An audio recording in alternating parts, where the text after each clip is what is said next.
जैसे मैंने कहा, हिमाचल में हम लोग आज जीते हैं तो लोग कहते थे कि उत्तर भारत में हम बीजेपी को हरा नहीं सकते। बीजेपी न सिर्फ यहाँ पर आ रही है, हमारे राजस्थान में एक बाई इलेक्शन था, वहां पर भी बीजेपी कांग्रेस से हारी है।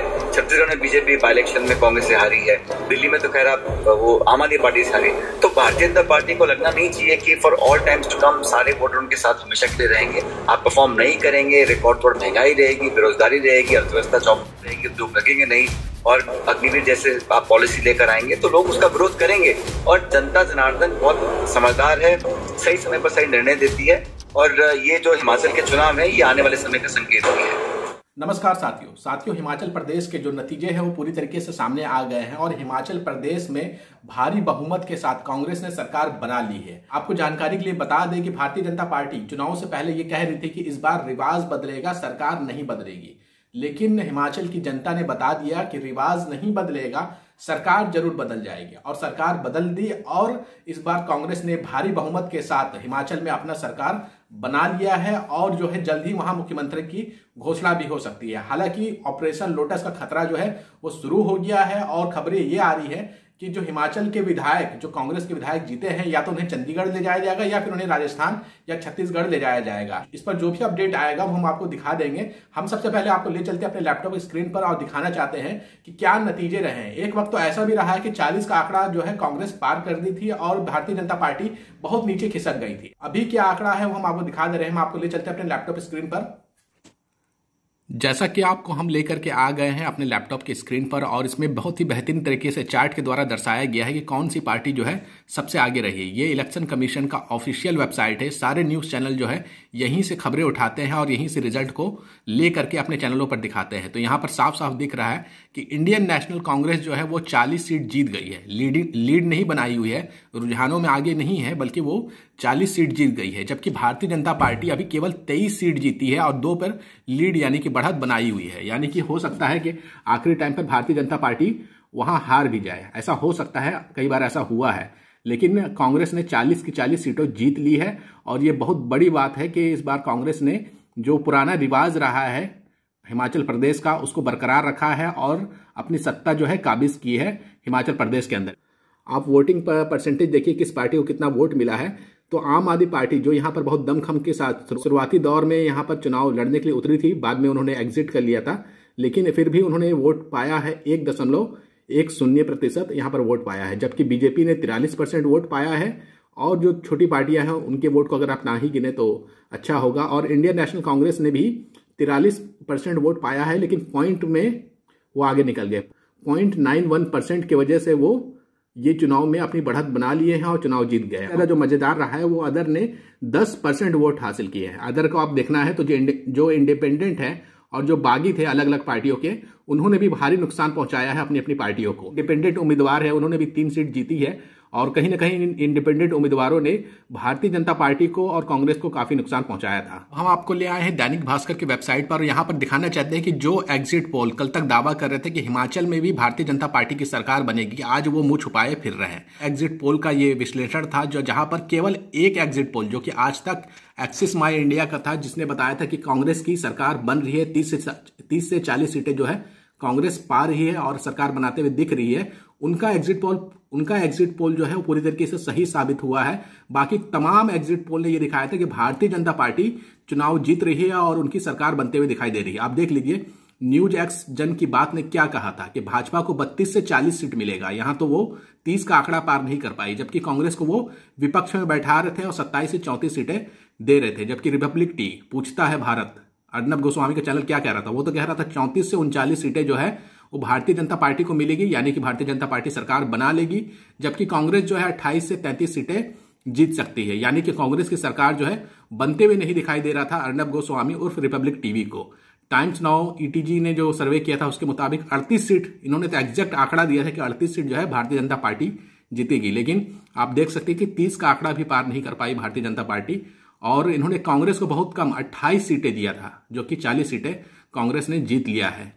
जबकि आज तक का हमने बता ही दिया है कि आज तक का ही एग्जिट पोल सही साबित हुआ और उन्होंने 24 से 34 सीटें दी थी भारतीय जनता पार्टी को और वो भी सही साबित हुआ है कि विपक्ष में जो भारतीय जनता पार्टी को अनुमान है कि 24 सीटें जीत सकती है और विपक्ष में बैठ सकती है और कांग्रेस ने 30 से 40 सीट जो दिया गया था तो 40 सीट कांग्रेस हासिल कर ली है।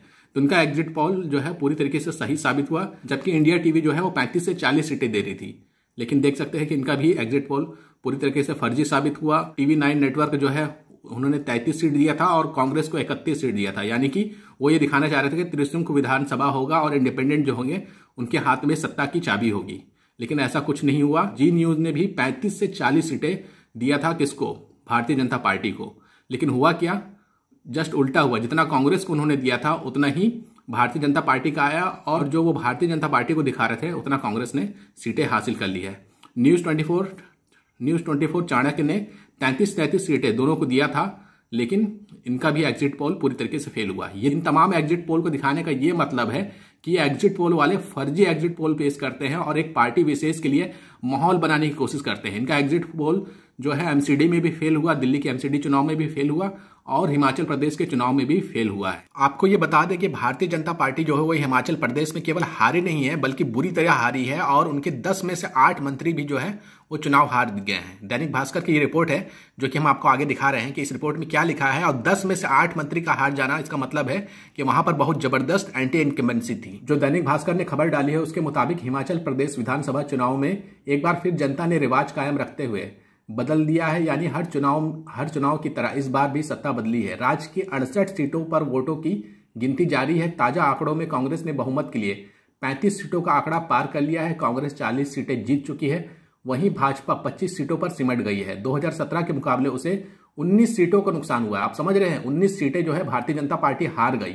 ये कोई छोटा मोटा आंकड़ा नहीं है, ये बहुत बड़ा आंकड़ा है। अब हम बात कर लेते हैं भाजपा के वो 8 मंत्री जो है चुनाव हारे हैं वो कौन है। हिमाचल में हर चुनाव में 45 से 75% मंत्रियों के चुनाव हारने का रिकॉर्ड रहा है। इस बार भी जयराम ठाकुर की कैबिनेट के 10 में से 8 मंत्री चुनाव हार गए। चुनाव हारने वाले मंत्रियों में सुरेश भारद्वाज, रामलाल मारकांडा, वीरेंद्र कंवर, गोविंद सिंह ठाकुर, राकेश पठानिया, राजीव सैजल, सनवीर चौधरी, राजेंद्र गर्ग भी शामिल है। जयराम ठाकुर के अलावा विक्रम ठाकुर और सुखाराम चौधरी ही चुनाव जीत पाए। जो भारतीय जनता पार्टी दावा कर रही थी कि वह सत्ता में वापस काबिज होगी, उनके 10 में से 8 मंत्री जो है वो चुनाव हार गए। प्रधानमंत्री नरेंद्र मोदी जी ने फोन किया था और उसे बैठने को कहा था, चुनाव से हट जाने को कहा था, लेकिन वो माना नहीं था।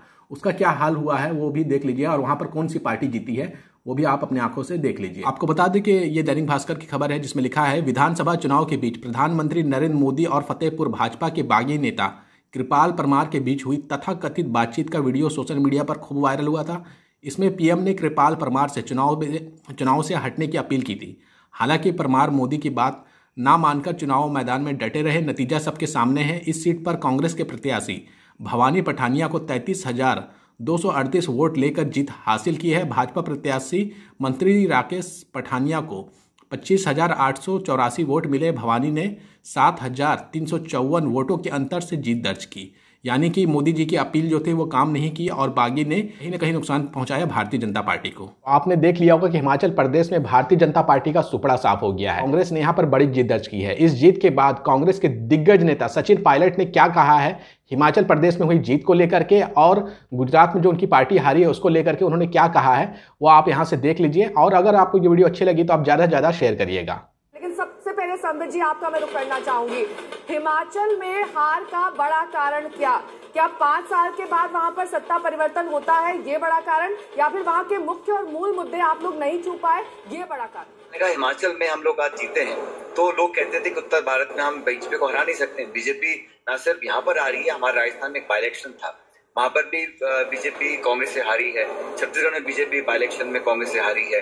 दिल्ली में तो खैर वो आम आदमी पार्टी से हारी। तो भारतीय जनता पार्टी को लगना नहीं चाहिए कि for all times to come सारे वोटर उनके साथ हमेशा के लिए रहेंगे। आप परफॉर्म नहीं करेंगे, रिकॉर्ड तोड़ महंगाई रहेगी, बेरोजगारी रहेगी, अर्थव्यवस्था चौपट रहेगी, उद्योग लगेंगे नहीं, और अग्निवीर जैसे आप पॉलिसी लेकर आएंगे तो लोग उसका विरोध करेंगे। और जनता जनार्दन बहुत समझदार है, सही समय पर सही निर्णय देती है, और ये जो हिमाचल के चुनाव है ये आने वाले समय का संकेत भी है। लेकिन जहां पर एक थर्ड पार्टी की एंट्री हो जाती है वहां पर सबसे पहले जिसका वोट बैंक इरोड होता है वो होती है कांग्रेस पार्टी। चाहे वो दिल्ली के MCD के चुनाव हो या फिर हम गुजरात देखें, क्योंकि हिमाचल प्रदेश में आम आदमी पार्टी ने उस तरीके से प्रचार ही नहीं किया, उस तरीके से एंट्री उसने नहीं की, उसने पूरा एनर्जी अपना लगा दिया गुजरात में। वहां पर कांग्रेस का वोट बैंक देख लीजिए क्या हुआ। बिल्कुल गलत बात है। पंजाब के मुख्यमंत्री, दिल्ली के मुख्यमंत्री पूरी ताकत के साथ उन्होंने मंडी में, कुल्लू में, कांगड़ा में, हर जगह हिमाचल में प्रचार किया और जब वहां दाल नहीं गली तो एंड में उन्होंने वहां पर प्रचार करना छोड़ दिया। गुजरात के अंदर भी उन्होंने पूरा प्रचार किया लेकिन वहां सीट बहुत कम आई है। ये बात सही है कि जो विपक्ष का जो वोट होता है, जो एंटी रूलिंग पार्टी वोट होता है, उसमें अगर विभाजन होगा तो ऑटोमेटिकली अर्थमेटिकली फायदा मिलेगा। और भाजपा ने 5 साल में जो पूरा मंत्रिमंडल बदल दिया, मुख्यमंत्री बदल दिया, अगर 5 साल के सरकार के कामकाज से लोग खुश थे, वोट डाल रहे थे, तो क्यों फिर गृह मंत्री, प्रधानमंत्री तमाम लोग वहां पड़े रहे, इतने दिनों तक प्रचार करते रहे? तो ये कहना गलत होगा कि सरकार की परफॉर्मेंस इतनी अच्छी थी कि ये आंकड़ा आया है। ये आंकड़ा सिर्फ और सिर्फ विपक्ष के वोट के विभाजन के कारण से आया है। ये आंकड़ा सरकार की परफॉर्मेंस, माफ करना, मैं नहीं मानता हूँ कि इतनी अच्छी थी, क्योंकि वहां के जो मुख्यमंत्री जी हैं वो कोई बहुत ज्यादा प्रसिद्ध या फेमस मुख्यमंत्री नहीं है। सचिन जी, आप इस बात से तो डिनाई नहीं करेंगे ना, ये तो मानेंगे कि आपके वोट शेयर पर आपका डेंट लगा है और ये डेंट लगभग राजस्थान में भी लगना तय है। वहां पर भी आप एंट्री करेगी, वहां भी जबरदस्त तरीके से वो अपनी प्रेजेंस चाहते हैं। और इसके अलावा अगर रूरल एरियाज की गुजरात में बात कर ले, वहां तो आपका स्ट्रॉन्ग होल्ड था, वहां पर क्यों सीटें घट गई? क्या हो गया, क्या कमी रह गई? कि अभी चुनाव परिणाम पूरे आए नहीं है। इस हार को मैं बहुत विनम्रता से स्वीकार करता हूं और हम लोग इस पे अपना वर्किंग करेंगे कि कहाँ कमी है और कैसे इंप्रूव कर सकते हैं। जहां तक दूसरी पार्टियों की बात है, ये आम आदमी पार्टी ने तो चुनाव उत्तर प्रदेश में भी लड़ा था, बाकी जगह लड़ा था, तो ऐसा नहीं है कि नुकसान सिर्फ कांग्रेस को होता है। मल्टी पार्टी कॉन्टेस्ट में कौन किसको नुकसान करता है कहना बड़ा मुश्किल होता है, लेकिन आप अगर अपने वोट बैंक को संभाल कर रखें, जो लोगों ने आपको वोट दिया उनके काम आप करते रहे, हर मतदाता को आप साधने की कोशिश करेंगे तो हमारी इलेक्टोरल स्ट्रेटेजी कामयाब हो सकती है। राजस्थान को मैं जानता हूं और मैं आपको कहना चाहता हूं कि हम लोग यहाँ पर 4 साल से सरकार में हैं और 12 महीने में अगर हम और मेहनत कर लोगों के बीच में जाएंगे तो निश्चित रूप से सरकार दोबारा बना सकते हैं।